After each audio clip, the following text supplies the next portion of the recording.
probably guessed by the thumbnail that this is a video about updates about a bunch of aquariums, but it's also a video about reproduction, because I have fish breeding all over the fish basement. So we're gonna talk about the updates for the tanks, including some really big ones like for the 3,000 gallon.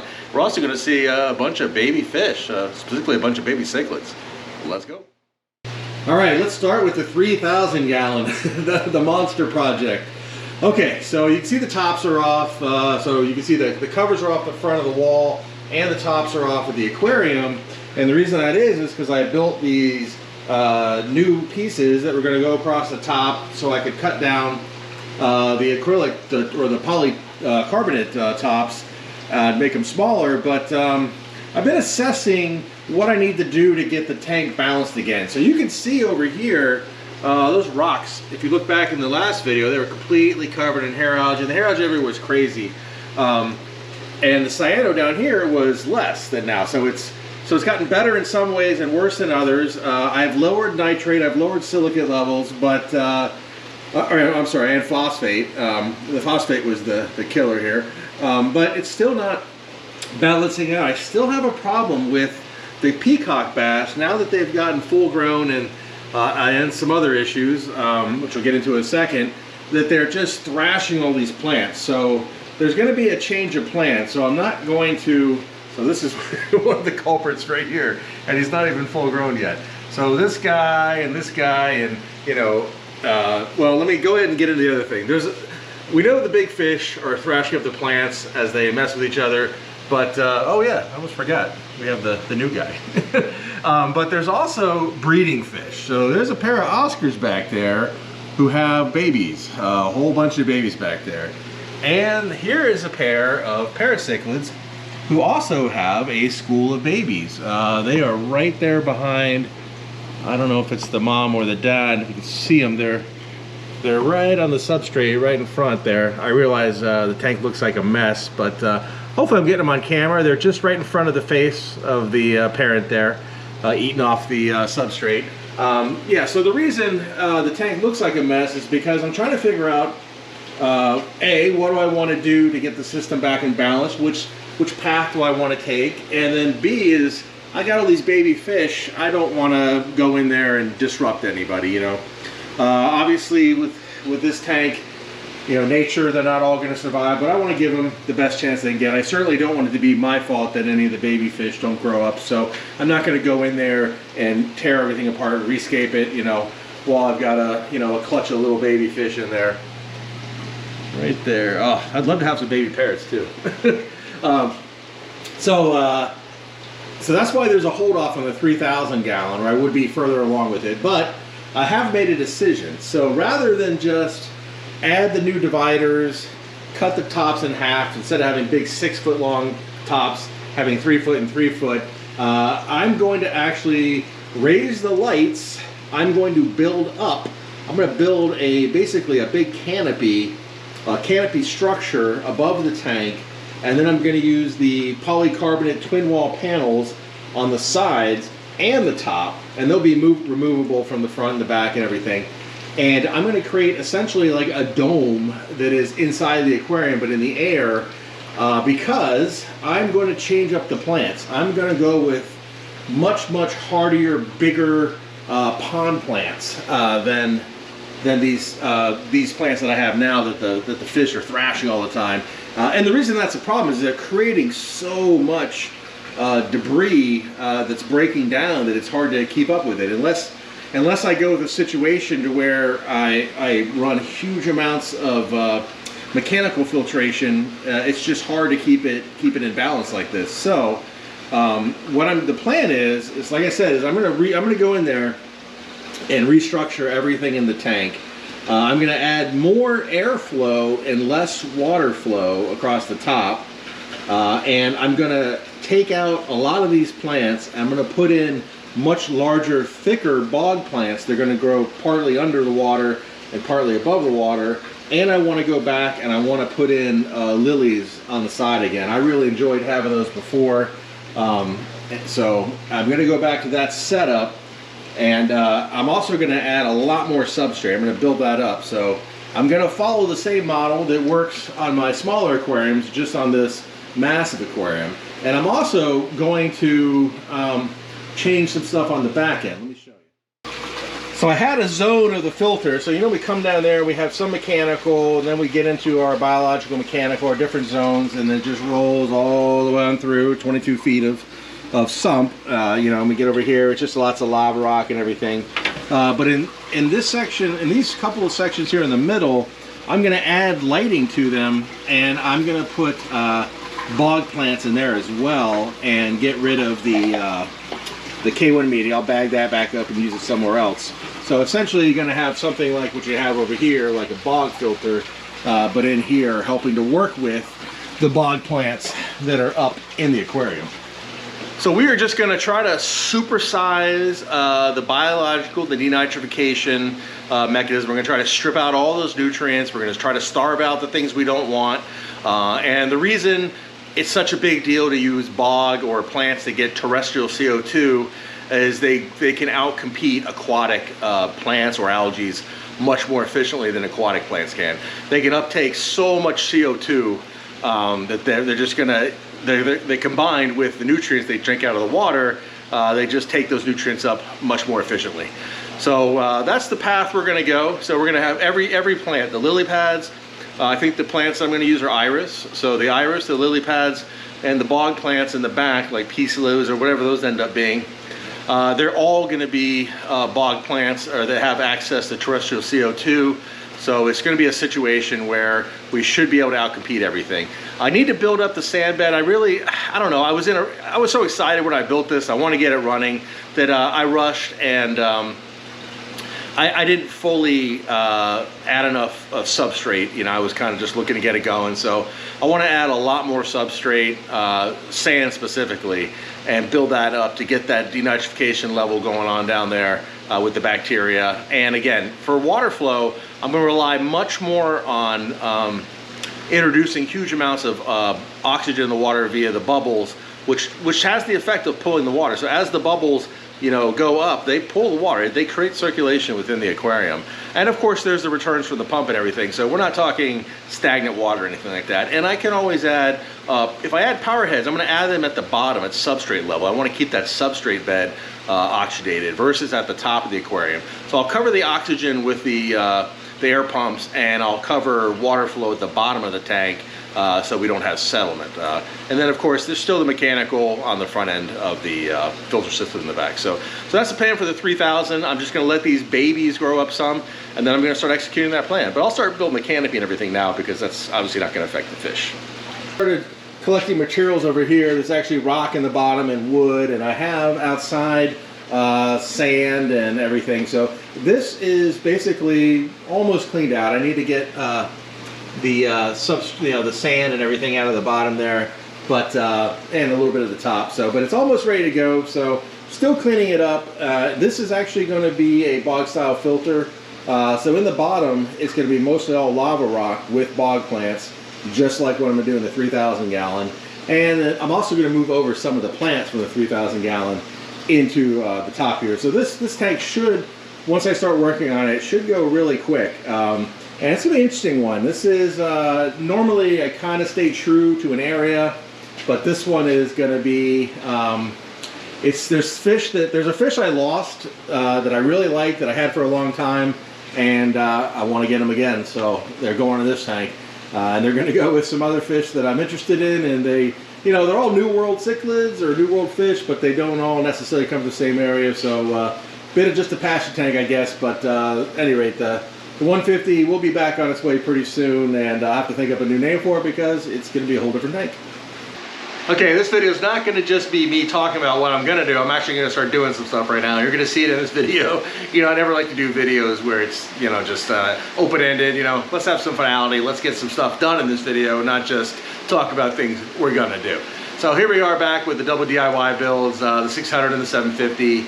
Another situation with fish breeding over the 750, so I had to wait on a few things there, and but there is going to be changes in both these tanks in terms of aquascaping. I'm sure what I'm talking about. Let's start with the 750. Okay. The theme again is Cichlids breeding. So we have a breeding pair of redhead Geophagus tapajos and they've been laying eggs down there every few days. We've got the 2 pairs of angelfish. Now so far, breeding, sorry. So far the geos, their eggs been getting eaten, but we do have a successful clutch of regular Acara and electric blue Acara babies back there. And if you see the mom back there hiding, of course all the fish want to get in the way. There is a group of yeah, you saw her chase off. If you see behind her there, and that's the father going in there, the electric blue, there are a bunch of baby Acara there. They've gotten fairly sizable. I mean, obviously there was a huge school before, and it's whittled down now, but there's a good, 6 to 10 fish that have reached a little bit of size to them, and they're still being protected by their mom. You can see there's one, eating off the Ephusoria or the algae off the rock back there. But yeah, still protecting them. They're still taking turns protecting them, so that is very good. And it'll be interesting to see what they end up being. So you got the father over there, and you got the mother right back there by the plant. So yeah, we'll see. So because I have all the breeding activity here, so the other day, it's kind of dissipated, but there literally was, if you look at that cloud up at the top, the one day I came down here and the water was all cloudy, and it was, it was simply fish sperm, really, fertilizing eggs. It was crazy. Like, most of the fish were just trapped in the middle of the tank. I mean, everybody. And you notice the big paracichlid, true paracichlid, they're not in their normal spot. That's usually over there, but that's where the Acara decided to breed. So they got evicted. So these big boys are over here because these little ones over here are protecting their fry. They're not taking anything from anybody. They become demons when they're protecting their kids. So what was happening is I had the geos down here. They had eggs and they were guarding them. I had fry over here. I had eggs up here with a pair of angelfish, and I had another pair of angelfish who laid eggs over there on that piece of wood sticking up, and somehow even knocked over the whole top of that. I'm always amazed at how these fish, which are relatively small in the scheme of things, could just knock over things that are pretty substantial. So at any rate, I wanted to make some changes in here, but I had to wait once again because we got these baby fish. So I think I'm far enough along now that even with these guys being as protected as they are, I think I can work over here, which is mostly where I want to work, and a little bit up top. Because what I have is I have more wood and I have more live plants. So what I'm going to do with this wood is I'm going to combine a bunch of pieces together, and I want to bring the islands in the back, I want to bring them up higher, more substantial, especially over here on the right side. So I want to build that up with more of this spider wood combined together, and I'm going to tie other plants to it. And I've been noticing here the Anubias seem to be doing the best, so I went with another species of Anubias with big leaves, big dark green leaves, which I think should fill up that space up there pretty nicely, but still give lots of room for all the fish to swim through. Kind of like what you got going on down here, where you have the wood and the plants, but everybody can swim through there. It's creating really nice habitat. I mean, so nice that these guys thought it would be a good place to raise a family, So yeah, we're gonna do more of that. Yeah, we're just gonna bring it up. This tank is so big and so tall, it just yeah, it needs a little more structure to really bring it together. So that's the plan here, and that will happen in this video. So it's we'll see that. And then on the 600 gallon, well, lo and behold, I had a bunch of wood I forgot about, a bunch of Malaysian driftwood in the shed, so I'm going to build up the scape in here. The nice thing is these tanks are starting to settle in, which is good, and plants are responding to the light. There is a lot more growth and everything like that. It's still not all dialed in. You got some algae and everything, but it's going the right direction. I see all the right cues. I know where it's headed. I've kept tanks for a long time, and we got to remember it's a new tank. It's a big tank. It takes time to really dial in, but it's going the right direction, so that's good. And the plan is to take all of this Malaysian driftwood down here, and I'm going to build up that middle section. As you kind of see, just as a rough idea of how I have that laid out, these pieces, I'm going to do that in the back. I'm going to bring it up, so just give it just more substantial, more depth. So you got something in the middle, and then give it something tall behind it to give you that depth in between. Because right now I don't think I'm really taking advantage of the 4 feet front to back of this tank. So I can certainly do more with the aquascape to take advantage of that and make it look nicer and give more interesting space for the fish to swim about. as well as give more locations to tie on, you know, plants like, you know, again, it's sort of like the same deal with the 750, big anubias with big like coffeola, things like the hasteola, ones with big leaves, which I think would look cool up here in the water column. Got to have this giant water column void up here just with the school fish swimming around everywhere. It's kind of weird, you know, but so essentially kind of like what we've got going on in the back, but just in the middle as well. And again, in this video, that will be done. So we'll see that. We'll see what that looks like. Not the plants, but we'll see the wood structure. And yeah. All right. So let me jump into getting that all done, or getting all that work done, and then we'll check back. So I figured since we're doing a video about updates, and technically the fish that got moved into the 600 reef slope came from the 150, which is in the video. I thought I'd show you how the, you know, quote-unquote duplicate species are doing, and I'm happy to say that it only took about 2 days, 24 to 48 hours, and they all got it sorted out. So for example, the Coral Beauty down there, you see all the torn fins are already good to go, back fully healed up. On the Evil's Angel, there's never any damage on the Evil's Angel, but they're all sorted out. They're happy again, or happy with each other. The clownfish, they actually never really squabbled much with the other clowns, but the powder blue and the white cheek tang, you see them right next to each other there. They're good, no squabbling anymore. The sailfin, purple tang, same thing, no fighting. So yeah, everyone got acclimated with their equivalents in this aquarium. Nicely, and really the only wear and tear we had was a little split fin on the Coral Beauty, and you can see that tail fin's already healed up. So yeah, very minor, and very happy to have everybody moved over successfully. So that's always a little bit, I didn't worry, like I said, I didn't worry too much because of the size of the aquarium, but there's always a chance, right, when you have that situation. With saltwater fish, where if you have one of a particular species, you have another one, it can be rough. But like I said from the previous video, the amount of aggression was minimal. It was just, you know, sort of sorting out the pecking order in the tank, and that was about it. It really wasn't bad at all. So, all right, let's jump over there and check out the what's going on with the double DIYs.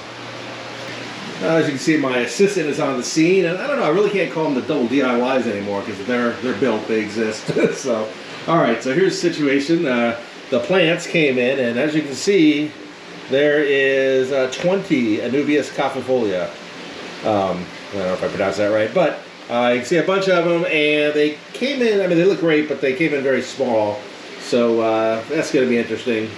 But at any rate, so what I need to do is get this wood connected and start working on getting that back into the 750, and then of course getting this wood into the 600. But so we're gonna tie a bunch of plants onto this spider wood here, and we're gonna build up the Amazonian islands in the back some. And I don't know how well I can get on camera here, but you can sort of see around the side.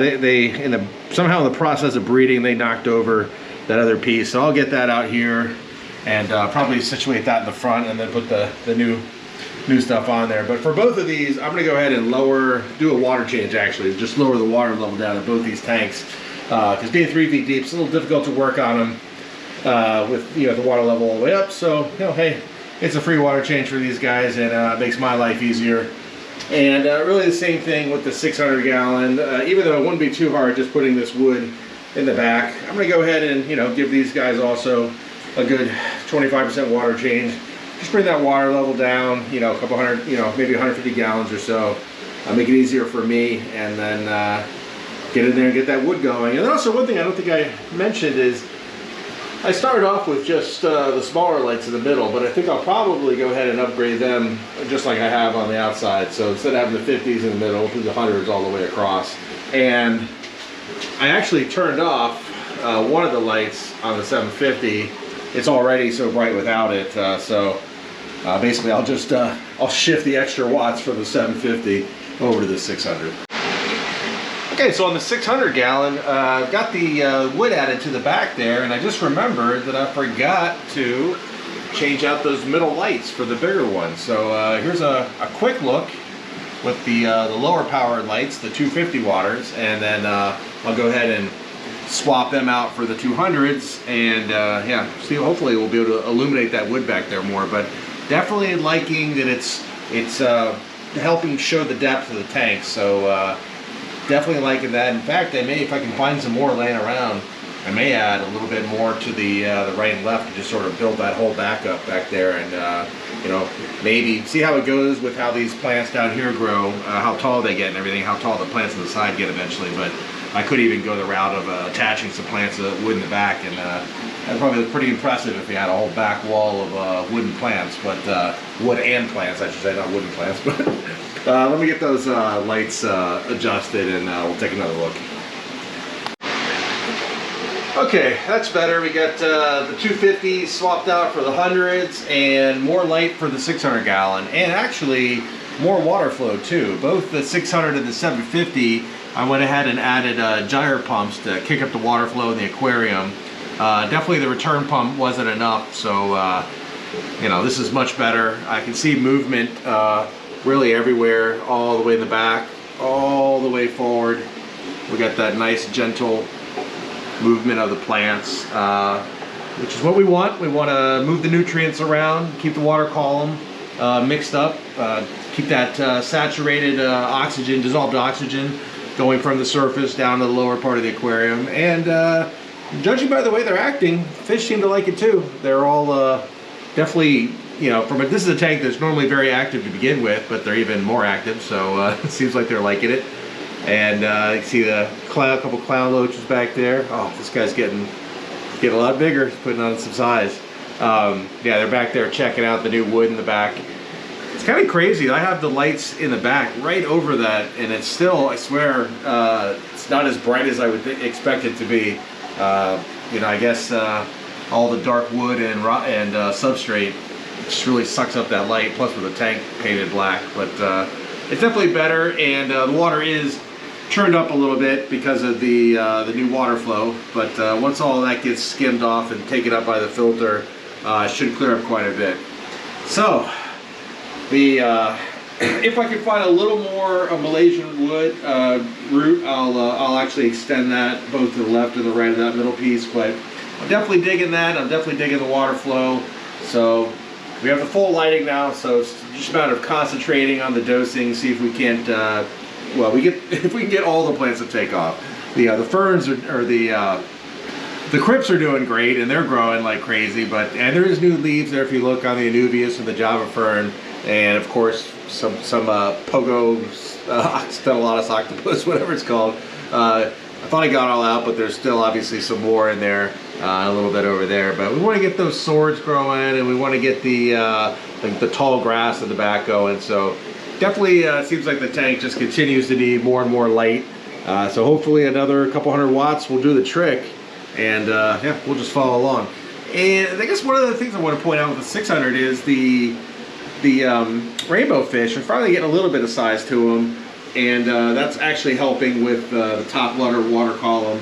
You know, as much as I love all the little fish in here, it would be nice to have a couple you know, big boys other than just the gouramis up there. So hopefully the rainbows, you know, keep growing at a good pace. But I'm looking to add some more rainbows here, and actually some more Denison barbs. Even though there is a decent sized school of those, it's such a huge tank, I'd like to have some more. I just want to have some more top water, larger fish here without going crazy and putting in like bala sharks or anything like, nothing that's going to limit me from keeping, you know, really small fish too. So larger body, small mouth, you know, Asian species. So I think rainbow fish will do the trick.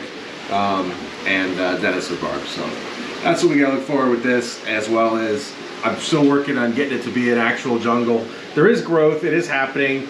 I like to do things in stages, so increase the light in stages, increase the dosing in stages, keep testing. You know, I don't want to just go too crazy over one way. Like if something's not working, I don't want to just do a U-turn and start doing something else. I want to adjust, and I'm seeing the results. We're getting more growth. The water flow is definitely going to help. So well, we'll just bring it up. Plus, it's a big ecosystem to get going. The tank hasn't been running that long, so you know, it takes time. You gotta have patience.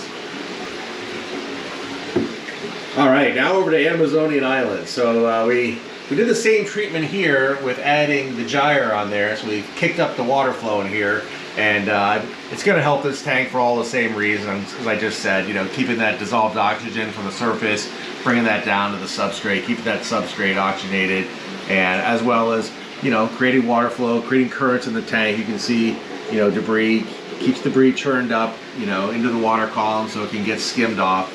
But one of the big changes here was we've added a lot of wood and plants to the back of the island. So those back two islands are much bigger now. Much taller, and loving it. Definitely needed to be done. It's much more substantial, but as you can see, the fish can still swim through there. You know, it's not like an impassable object. You've got all kinds of area in the wood root for the fish to swim through, and those plants, all those Anubias coffeefolia, something like that. When they get bigger, they'll be able to swim through the leaves of that too. So kind of some of these that fell down to the bottom have just sort of, the cichlids have just, you know, moved things around the way they want them, but I like the way it worked out. So I'm just going to leave those, and like I said, I added these, and I have some extra down here. So I'm thinking, you know, maybe in here, you know, maybe it's something piece across there that can go underneath it, or maybe come down from there and have it connect to the top of this rock and create a big channel under there. So something like that is in the works. I want to wait till I have more plants, because it's a lot easier to go ahead and tie the plants on out here than underwater, of course. So yeah, that's kind of the plan for that. But for right now, we'll leave it like this, let it adjust, take a second, third look at it, make sure I still like that plan, and then we'll move forward. So as far as the babies, things have been a little turned up since you got the water full. You can see the mom and dad, Akara, are still back there protecting their babies. So they are there, and they've grown up quite a bit. They're definitely got a little bit of size to them. They're hard to see on camera from the front here, but there's some swimming right above that rock in the back. They're definitely getting a little size to them. Like I said, I think there's at least 10 to 12 that are still with us. So that's pretty good, considering there's a lot of fish in here, you know, who could predate on them. I never get tired of those red eyes schooling. That's so cool. And like I said, the geophagus, you know, they're definitely breeding down here. So it might just be a matter of time before we have baby geophagus redhead tapajos, which would be great. I love those fish. I would definitely love to have some babies of those. That would be cool. And you know, the angelfish, they keep breeding. I've never seen any wigglers, any swimmers or anything, but no lack of effort. And they're all paired off. So there's 6 and there's 3 pairs. So it's probably just a matter of time. We'll see. And as far as the true parrots, you can see they've got their home back. They've got their areas they like to hang out, you know, where they're not feeding underneath the rocks there and over inside the big cave here. So I guess the Akara have kind of moved their brood over to the side here, and the big parrot snake was able to get his home back there. Still look probably a little contention over there. The Akara making sure he doesn't poke his head out that side, make sure he just keeps going in and out this side over here. But seems like things are getting back to normal. When I had everything breeding at the same time, it was just crazy. Like all the fish were just pinned in the middle because all the fish that were breeding had just picked corners of the tank. So it was definitely kind of chaotic. Oh, swimmers, schoolers.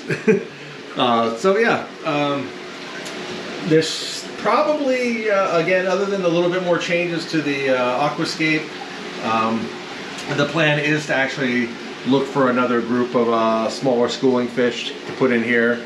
I think it could definitely support it, and it would be cool to have something that would complement what I already have.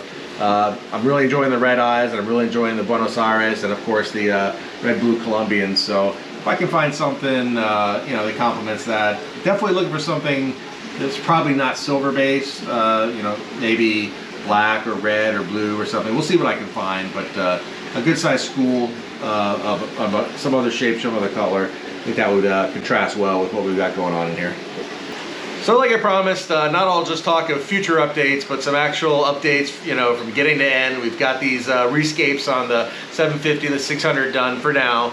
We got the lighting augmented, we got the waterfall augmented, so you know, we'll keep following on the progress of these tanks. It does take a minute for ecosystems to establish. These are large tanks, so And you know, it was only earlier this year that we set these up. So in my experience, it's usually a tank this big with live plants and everything in a deep substrate. It takes about a year to really get them dialed in. So you know, we're getting close. Maybe another 3-4 months, and these things should be looking pretty nice. Get the plants all situated and growth, you know, like significant growth and everything. As far as the fish, they're good. They're already, you know, loving it. They're at home. So as you can see, there's big things coming with a whole new build with the 150, getting that redone, switching to the bog style filtration and that, switching to 3,000. I mean, what's going to happen to the 3,000 gallon is going to be massive. It's just not just because it's 3,000 gallons and it's a ton of work. You know, when you're re-aquascaping a tank that's 22 feet long and 6 feet front to back, it's a lot of work no matter how you cut it. But I think it's really going to impact the change. It's really going to impact the appearance, you know, in a good way. I think it's going to work for the type of fish I have in there, the big body fish, these much thicker, stronger plants we're going to use, and changing the way the water flow is, getting rid of that top level water, just, you know, diffusing air into the system and having a low current that's moving across the substrate, keep that substrate aerated, but also keeping all the debris moving to the left side of the tank where I have most of the drains and can filter it, and then building that big bog filter in the sump. It's going to be fun. It's going to be, yeah, you know, like we keep trying things, you know, there's different results. When early on we had the wisteria, we didn't have any peacock bass. Tank was definitely very dialed in. After a while, I got tired of the wisteria. It was always spawning off babies. I was constantly harvesting baby plants every single week. So I thought, okay, let me go with swords and everything like that. It'll be easier. And it was for a while, but then they started spawning off babies everywhere, and the big Oscar and the peacock bass just thrashing through them. So then I started getting too much debris, you know, causing cyano and hair algae. So then we dealt with that, and then, you know, repercussions of me not doing the water change. So we're gonna take a whole other step here with putting in these bog plants and everything, and thickening up that substrate. So, and having that big bog filter. We're definitely gonna make nature do the heavy lifting. I'll have to do the heavy lifting to get all that in there, but then after that, we'll let nature do more of the work, and less of me having to mess with taking water in and out, or, you know, removing water and dealing with so many small plants floating around. So we're just gonna kick it up another level. Of course, I've got to build that whole canopy so this stuff can grow immersed out of it. So quite a bit of work, and I will start on that as soon as those baby true parasichlids are either big enough to be on their own or eaten by the other fish. Whatever's going to happen, I don't want to cause them any, you know, problems by stressing the system, but also I can't really get them out of there. So it's just like real nature. Whatever's going to happen is going to happen with them. We'll see. In the meantime, I can work on the 150, and I actually have another, the 93 gallon cube, which I've just been holding in reserve. May even set that up too. I'm thinking of I'm going to use that as a prototype system for the future basement expansion. It's going to have a wetlands filter built onto it, which will be the first time building that for an aquarium, and it's going to be super low power, or like super low energy usage, and no quote-unquote commercial filter, just a pump pushing water into the wetland, and then the rest will all be, you know, substrate, bacteria, and plants. Okay, that's it for now. I'm going to be on vacation for a week, so we're going to miss a week, but we're back with the 150 South American, Central American build. Looking forward to it. Thanks for watching.